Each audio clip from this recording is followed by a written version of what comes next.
Continuamos en este Clásicos en Vinilo y lo vamos a saludar a Machi Rufino como veníamos anunciándolo en el transcurso de la semana y de hoy mismo. ¿Todo bien, Machi? ¿Cómo andás? Todo bien, César. Muchas gracias. Muchas gracias.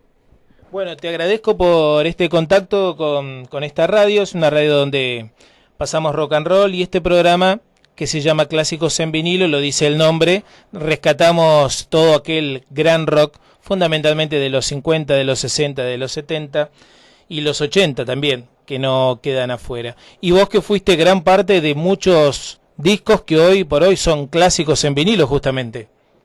Bueno, yo no le doy demasiada bolilla a ese tipo de cosas, básicamente porque hace 8 años, ya va para 9, que estoy tocando en un trío con Lito Pumer y Cristian Judurcha. Hace 2 años que estamos con un proyecto que se llama 18 Minutos. Y aparte estoy grabando mi disco solista, o sea que detenerse en el pasado no es una buena política, me parece a mí. Eso lo dejo en manos de por ahí de la gente que escucha música, pero para mí no tiene demasiada peso.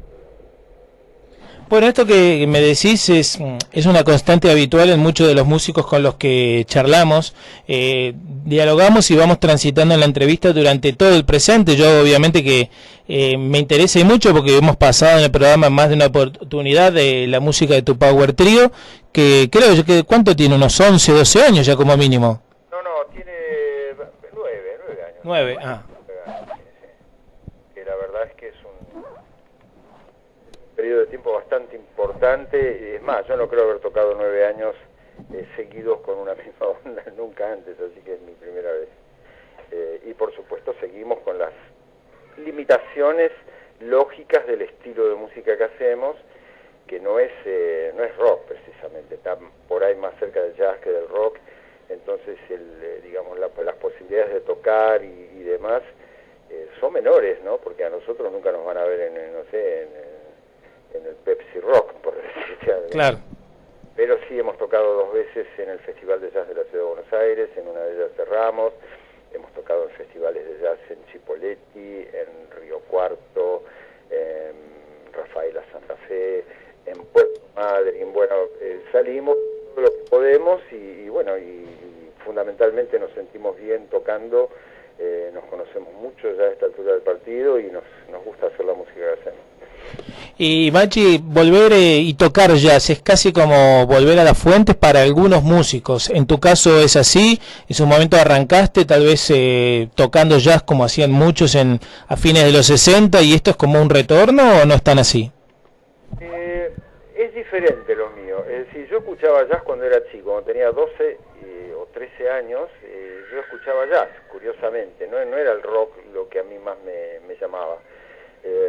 Pero, digamos, mi experiencia jazzística en serio, digamos, es en los 80, cuando a mí me convoca para tocar un gran pianista argentino, que lamentablemente ya no está con nosotros, Rubén Babi López Furs, y primero en el trío de él y luego en el cuarteto junto con Jorge Navarro, otro gran pianista. Y bueno, yo toqué 4 años con ellos y a partir de ese momento y por el hecho de tocar con ellos, porque es innegable que era así, era como haber tocado tantos años con Spinetta en el rock, haber tocado 4 años con Babi López Furs, hizo que por ahí se fijaran en mí y entonces empecé a tocar en tríos, cuartetos, quintetos, inclusive toqué en la Big Band de la Puble, Ziegler y Asociado, que eran 11 músicos, como con un sector de vientos y demás. Yo ya después de ahí nunca más dejé de tener una pata puesta en la vereda del jazz, ¿no? Toqué con Francisco Rivero, un gran músico argentino, mucho tiempo, con Santiago Jacobe, con Roberto Menichiro, con un montón de gente muy prestigiosa y al mismo tiempo por ahí hacía cosas que estaban vinculadas con el rock. O sea, yo ante todo no me gusta mucho el título de músico de rock, yo soy un músico, ¿entendés? Y de pronto he tocado de invitado de AKC Trío, que hacen folclore. Yo no tengo ese problema o ese prejuicio que por ahí es, no, yo toco solo esto, o a mí me interesa toda la música, ¿no? Y habitualmente hacemos entrevistas con los músicos, fundamentalmente década del 70, los músicos argentinos. Yo siempre hago la misma consulta. Algunos no tienen ningún problema de hablar o de explayarse un poco acerca de los discos o de los músicos con los que participaron y en definitiva los hizo, les ayudó a ser un poco más populares en la década del 70, y algunos quieren hablar exclusivamente de su presente, de su actualidad. A mí me gusta hablar de las dos cosas porque creo que a la gente le gusta escuchar sobre las dos cosas. Cuando... Está claro. Sí. Yo lo que te digo es que a mí, no, o sea, pasármela todo el tiempo hablando, yo te soy muy sincero, muchas veces rechazo, no sé, reportajes, lo que es donde lo único que hacen hincapié es del pasado. No me interesa hablar toda la vida de Invisible. Hace no mucho tiempo me preguntaron, mirá, Machi, queremos que nos cuentes cómo era el plan de trabajo cuando grabaron el disco El Jardín de los Presentes. Y yo me reía, le digo, la verdad que me preguntás cosas que es imposible.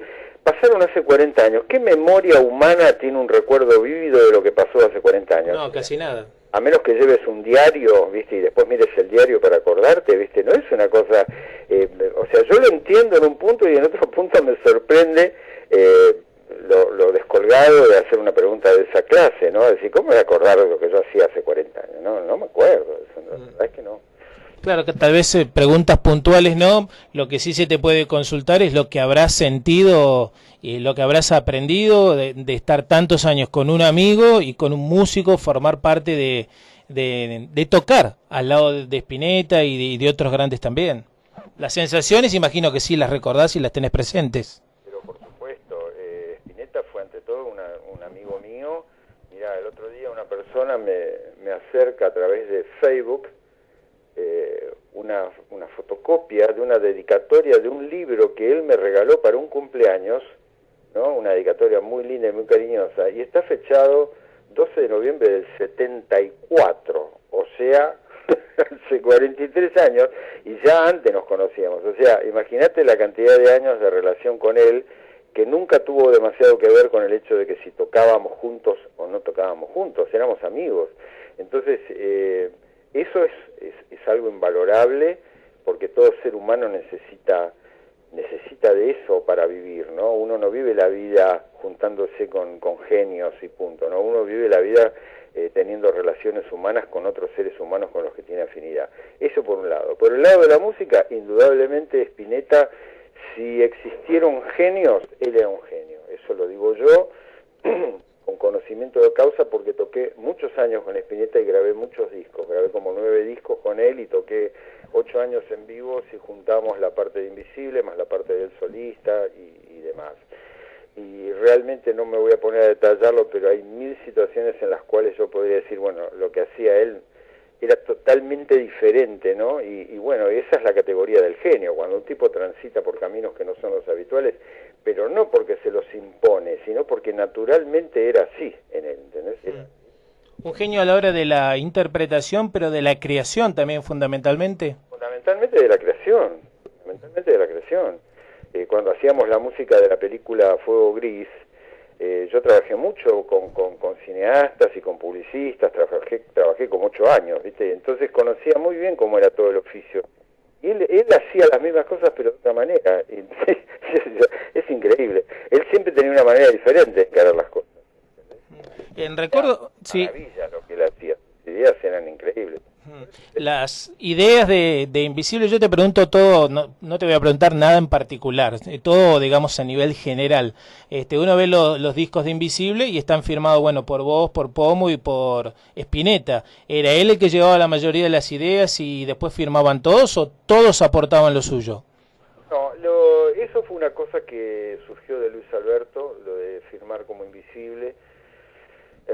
Digamos, fue como una especie de arranque quijotesco de parte de él, porque él quería mimetizarse con la banda, no quería que su nombre sobresaliera del resto, lo cual era una tarea casi imposible desde el principio, porque él ya tenía un lugar ganado en la música, inclusive desde el principio, ya cuando aparece con Almendra, el nombre de Spinetta era como que tenía un peso mayor que el resto, no reconocer eso es bobo, y lo mismo en Pescado. Y en Invisible él, por alguna razón, quería hacer uno más, y entonces, bueno, pero evidentemente nunca hubo una cuestión así de componerle a la par de él o hacer todo juntos, porque no era así. Los temas claramente son de Spinetta, excepto 2 o 3 cosas que pudimos haber aportado en lo individual, ¿viste? El resto era todo de él. Así que eso ya lo he aclarado muchas veces, ¿viste? Nunca se dio así en la práctica, es decir, los temas eran firmados por Invisible porque los 3 componíamos, nos juntábamos, bueno, no era así. En su momento, cuando él te convocó, decidieron irse a vivir y los 3 juntos para conocerse como músicos y como personas también, ¿no? No fue así. No tan así. No fue así. Nos prestaron una quinta para ensayar. Sí, 2 o 3 meses, me faltó aclarar.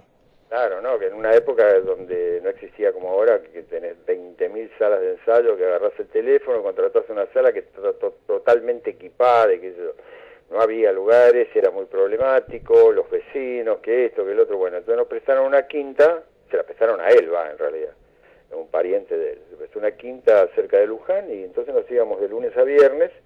No daba para ir y volver todos los días, son 70 kilómetros, íbamos a hacer 140 kilómetros todos los días para ir y volver. Entonces nos quedábamos ahí, tocábamos y nos quedábamos a dormir y qué sé yo. Eso se dio de una manera casual, no de una manera propuesta desde el inicio como para conocernos. Claro que nos conocimos, pero eso no fue una, digamos, intencional, fue una casualidad.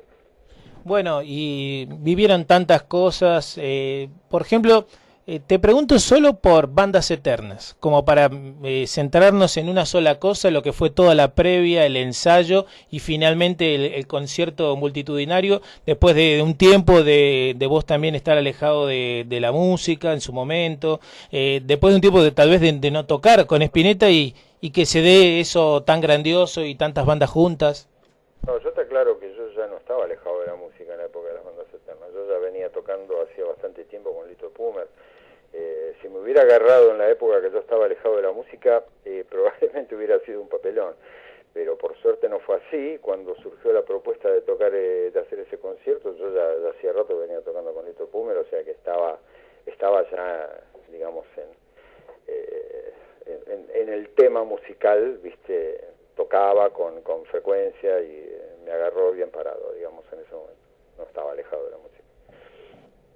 Eso fue anterior. Claro, sí, recuerdo que fue, bueno, más en la década del 90 hasta que, bueno, se dio, pero más allá de las circunstancias de la vida, que yo creo que la música te ha dado mucho, ¿no? Estás agradecido a ella. Bueno, mira, no es una cuestión de estar agradecido o no. Uno hace las cosas que siente necesidad de hacerlas, ¿viste? Por pasión o por vocación, como vos lo quieras llamar. Nadie mide en una balanza, bueno, puse tanto empeño y al mismo tiempo no recibí tantas cosas, o sea, es imposible. Yo al menos nunca vería las cosas de esa manera. Yo me dediqué a la música hace más de 40 años. No, me ha ido bien, me ha ido mal, he hecho de todo, no me quejo, ¿entendés? O sea, no, tampoco estoy como exigiendo a la música, si es que la música se pudiera corporizar de alguna forma, le estoy exigiendo nada, porque uno de esas cosas no las hace por trueques, ni las hace porque quiere algo, uno las hace porque tiene una necesidad interior de hacerlas, ¿viste? Y hoy por hoy, cuando te subís al escenario y tocas con los muchachos, ¿qué sentís? ¿Lo mismo que cuando eras un pibe de 20 y pico? Ya, no sé si es lo mismo, uno está más, para empezar la experiencia es algo que existe y está. No es lo mismo subirse muerto de miedo cuando tenés 20 años a subirse cuando ya tenés 40 años de músico. Entonces hay otro aplomo, hay otra seguridad, hay oficio, como se llama vulgarmente, ¿entendés? Lo que no se pierde, o por lo menos yo no lo he perdido, y si lo perdiera tendría que replantearme si seguir tocando o no, es la pasión por tocar y el disfrute de tocar con mis amigos. Y cuando digo mis amigos, hablo de los músicos en general, ¿no? Porque yo toco con mucha gente, o ahora que yo estoy grabando un disco solista por primera vez en mi vida, y que es una experiencia totalmente nueva. Si yo perdiera digamos, la pasión, bueno, tendría que verlo eso, ¿no? Tendría que mirarme al espejo y decir si vale la pena seguir. Mientras no pierda eso, ¿viste? no sé si es igual que los 20, seguramente no es igual a los 20, pero la pasión está, obviamente. Por eso también los Rolling Stones tocan, ¿viste? Uno dice, pero ¿por qué tocan? ¿No pueden pagar la boleta de la luz? No, son multimillonarios, todos y cada uno de ellos. Tocan porque es la forma que ellos saben que es para sentirse vivos, para sentir que están ocupando su lugar, ¿entendés? Y eso es así. El músico no se jubila, es una profesión donde nadie está esperando a ver cuándo tengo los años para jubilarse, ¿viste? Eso no existe. El músico toca hasta que se le acaba la cuerda, ¿viste? Bueno, sobran los ejemplos de, no sé, de B.B. King y de John Lee Hooker, que llegaban a tocar hasta en silla de ruedas, hasta el último suspiro. Exactamente, es así. Comparto plenamente eso porque es así. Bueno, en tu caso la boleta de luz podés pagarla. Por suerte la puedo pagar, sí. Vamos a verla el mes que viene. Vamos a ver porque está aumentando todo, sí. Hay que ver. Bueno, el tema sí, lo que decís vos, la motivación, la pasión, sentir ese capaz cosquilleo, un poquito de nerviosismo, ansiedad antes de subir al escenario. El día que eso se pierde, tal vez se termina todo, hay que quedarse en casa. Sí, básicamente que te pase algo cuando tocas, pues si no te pasa nada, sos una momia, bueno, hay problemas. Pero no, por suerte no he llegado a ese estado de cosas todavía.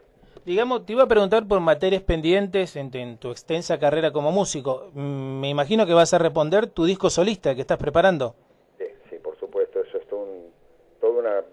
es una novedad. Ahí sí es como los 20 años, ¿entendés? Porque yo nunca grabé un disco, nunca se me pasó por la cabeza, y ahora sí se me pasó por la cabeza y ya tengo un par de temas grabados, y bueno, y además es muy lindo porque en los 2 temas que grabé toca mi hijo, inclusive uno de los temas es de mi hijo, ¿viste? Y bueno, es una cosa bastante difícil de explicar lo que se siente cuando uno está con su propio descendiente, con su propia sangre haciendo música, ¿no?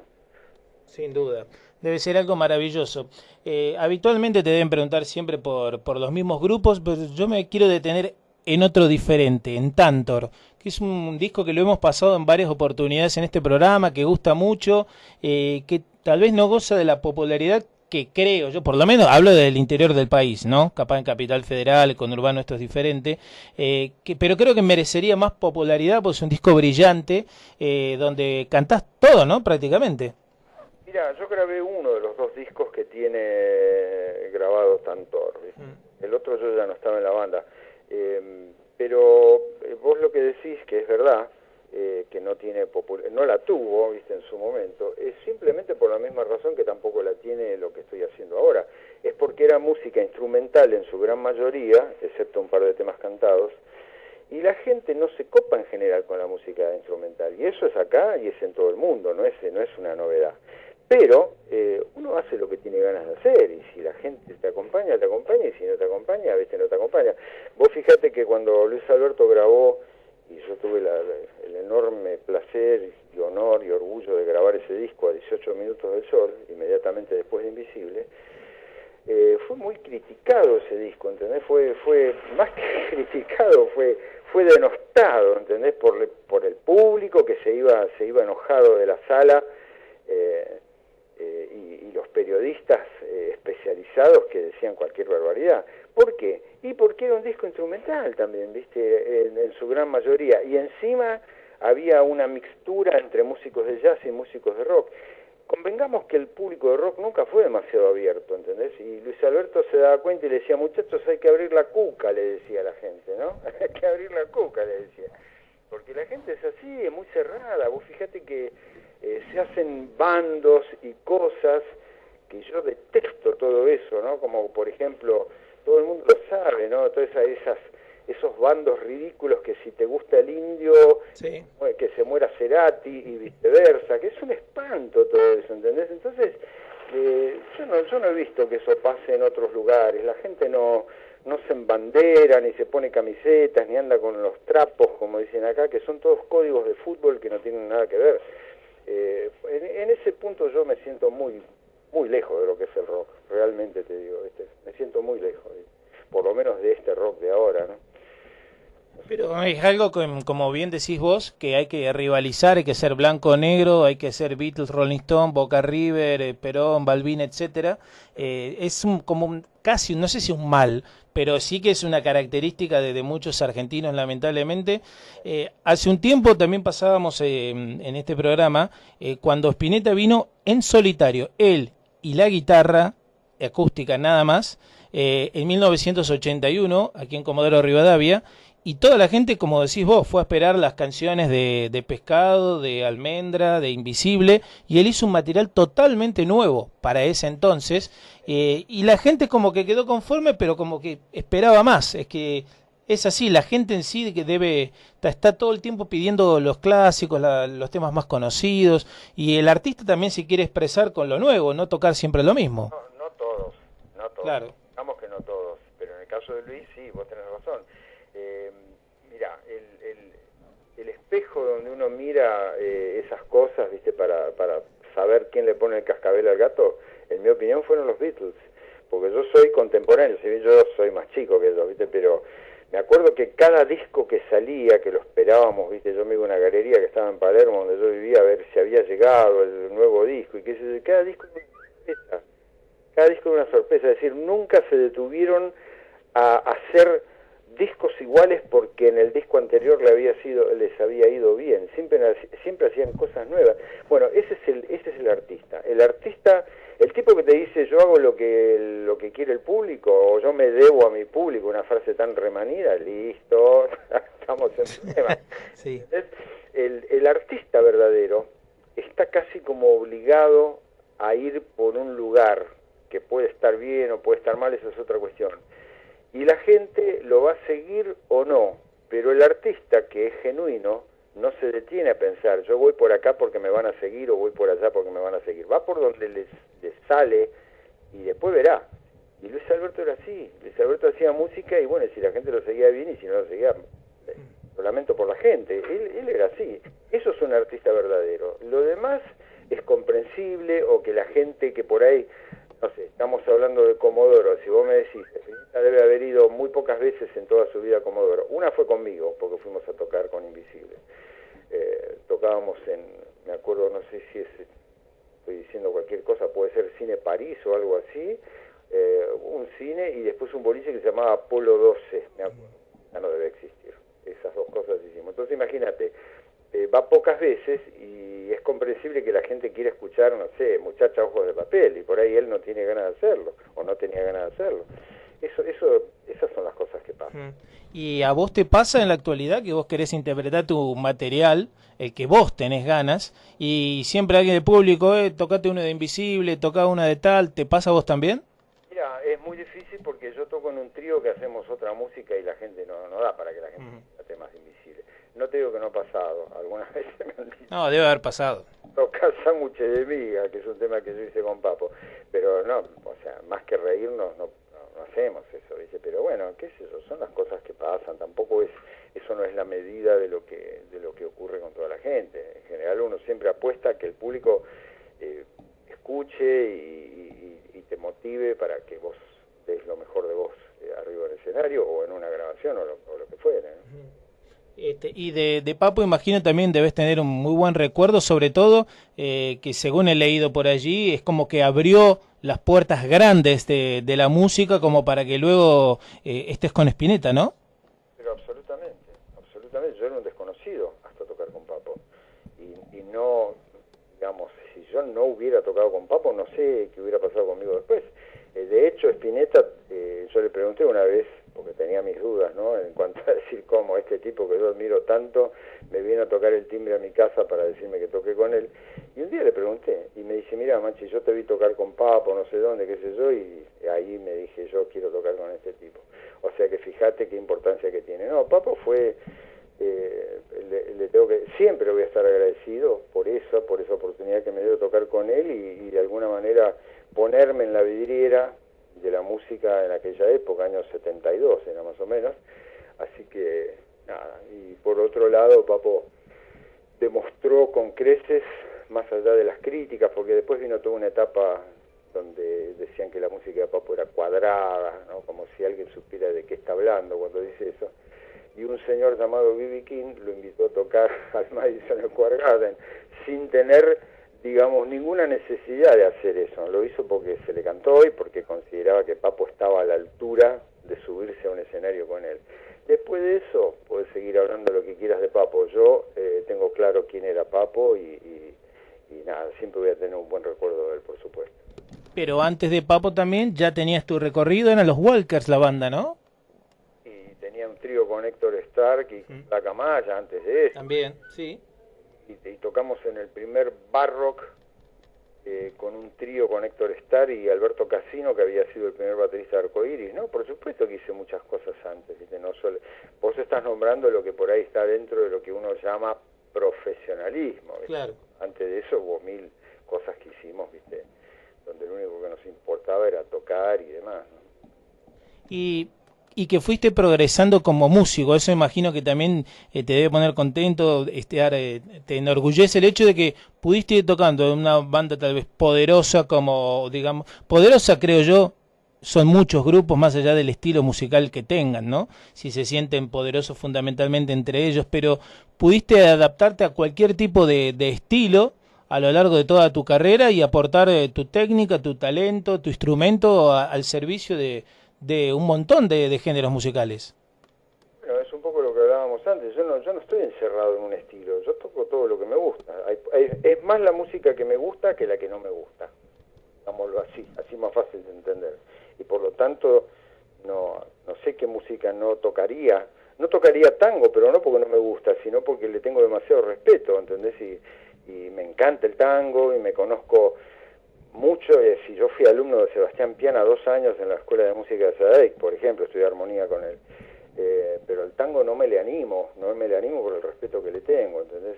Pero me vi todas las películas de Gardel, me conozco bastante las letras de Homero Mansi, o sea, me gusta toda la música, ¿entendés? A algunas me les animo y a otras no, pero por respeto a la música, no porque yo diga, no, esto no lo toco porque no está a mi altura. Yo soy el que no está a la altura, ¿entendés? Claro. Y también, no solamente músico, sino has dictado clases de bajo muchísimos años y algunos destacados bajistas los has tenido como alumnos, ¿no? No, sí, yo me dediqué a enseñar cuando todavía existía Invisible, así que hace más de 40 años también. Y sí, tuve muchos alumnos que son músicos destacados, como Paul Durs, por ejemplo, Gabriela Martínez, que es la bajista de Las Pelotas, que es un montón, ¿viste? De gente, Luis Lascano, que está acá en Buenos Aires, que por ejemplo, bueno, no sé, es una lista muy grande de gente, María Albistur, son muchos, ¿no? Y eso es algo que yo lo hago con mucho cariño, lo de enseñar, y que no lo voy a dejar de hacer nunca mientras haya gente que quiera estudiar conmigo, porque la verdad es que a mí me apasiona, me gusta mucho hacerlo. Bueno, tenés cuerda para rato en mucho sentido, se te ve realmente bien en las entrevistas, ahora uno a través de redes sociales se puede observar y mucho, incluso tal vez videos y actuaciones actuales de hace muy poquito tiempo, y se te ve vigente, con muchas ganas con el ejemplo de B.B. King, ¿no? Y de los Rolling Stones, y de McCartney, y de John Lee Hooker, Rufino para rato. Que no pueda llegar hasta un escenario por cuestiones de decrepitud. Claro. En casa, por ahora no me ocurre, ¿viste? No me ocurre, qué sé yo. Vos sabés que eso también es una cuestión que uno nunca puede decir porque nunca se sabe. La gente de mi generación, muchos ya no están, algunos mucho más chicos que yo inclusive, así que uno ya sabe que está jugando tiempo de descuento, como se dice vulgarmente, ¿viste? Yo no soy ajeno a eso, pero tampoco vivo aterrado por la idea de que me pase algo, ¿viste? Cuando me llegue el momento me llegará y punto, ¿viste? No tengo ningún problema. Por ahora vivo la vida con la misma intensidad que la puede vivir un tipo que tiene menos años que yo. Bueno, Machi, no te quiero tomar más tiempo, me gustaría que tal vez un análisis o una síntesis de lo que considerás hoy nuestra música actual o nuestro rock argentino actual, yo creo que obviamente es incomparable a todo lo que ya pasó, pero que analices cómo lo ves hoy. Hay muchos que tal vez no están de acuerdo con tanta tecnología en la música, el hecho de que muchos hacen un disco directamente con computadoras, que casi ya se toca muy poco en vivo, en el estudio, como era antes. ¿Vos cómo vas evaluando todo eso, analizándolo? No, bueno, yo no soy enemigo de la tecnología porque de hecho yo grabo en mi casa cosas y en el último disco del trío, por ejemplo, metí las voces de una versión que hicimos de los libros de la buena memoria en mi casa porque no me había gustado la toma que había hecho en el estudio y como yo tengo la posibilidad de grabar en casa, es más, yo trabajé más de 20 años como técnico de grabación. Ahora no lo estoy haciendo, lo hago para mí únicamente, pero digamos, conozco lo que es el trabajo de técnico. Y me gusta mucho hacerlo. Lo grabé a Javier Malosetti en casa también, viste que hicimos un dueto de bajos para un disco. Así que yo no estoy en contra de la tecnología, ni que una persona que tenga, digamos, habilidades para hacerlo grabe en la comodidad de su casa, porque evidentemente lo que siempre se trató de buscar al grabar es estar en un ambiente que te resulte cómodo y motivador para poder generar música. Y si ese ambiente es tu propia casa, ¿cuál es el problema? El problema es ninguno.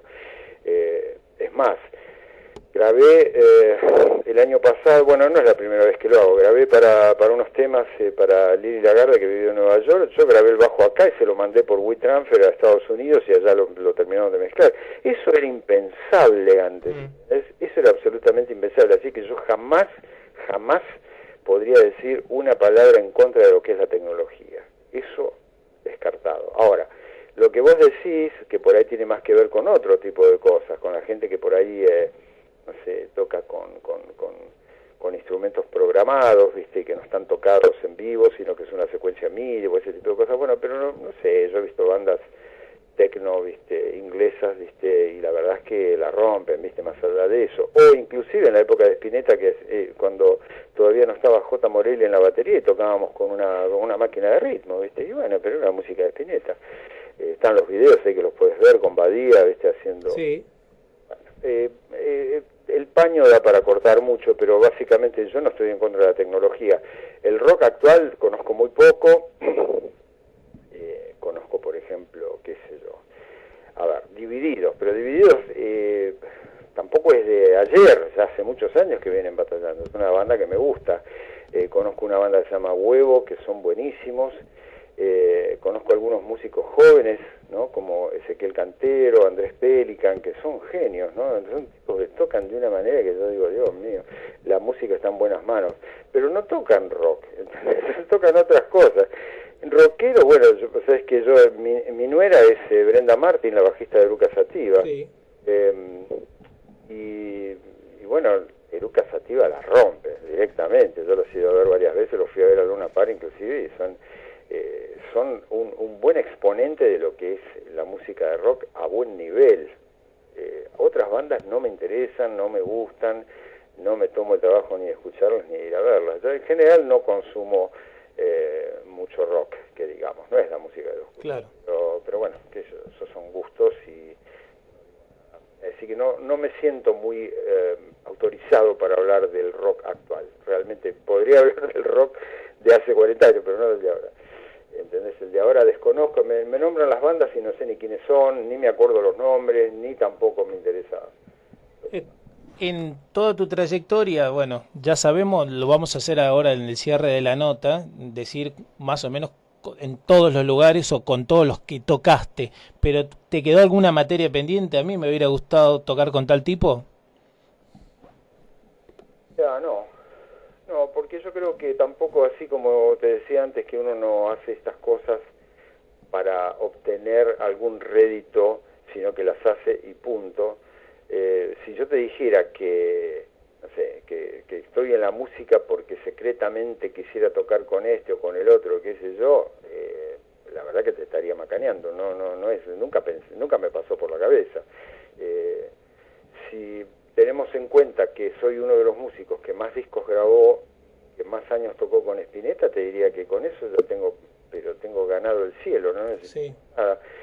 No tengo otras aspiraciones más que las que seguir haciendo música y conociendo gente, porque uno va conociendo gente. Yo hace un mes toqué en vivo acá en Buenos Aires en un concierto que me invitó Darío Eskenazi, que es un gran músico argentino que reside en Estados Unidos, es profesor de Berkeley.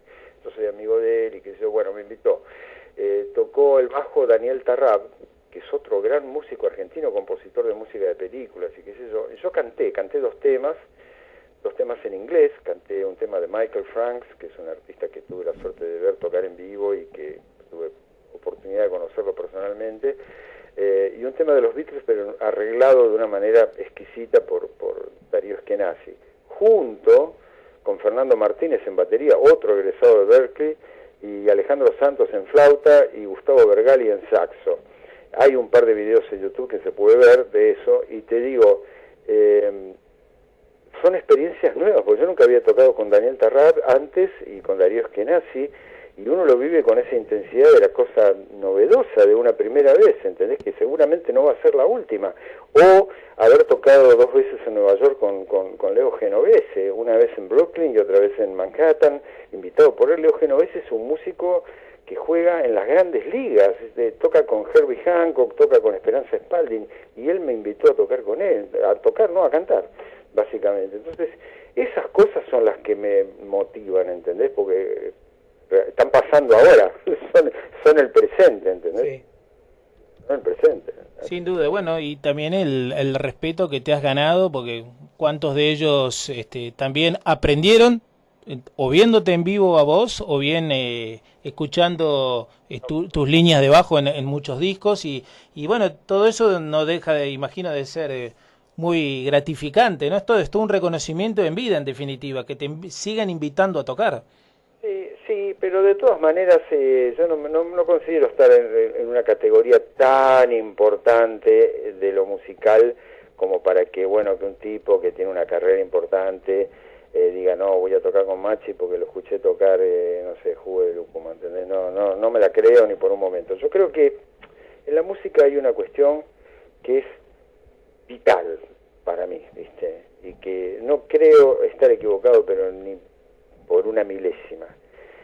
Las uniones musicales que perduran y que son las que realmente tienen un peso son donde los músicos son buenas personas que se llevan bien entre sí.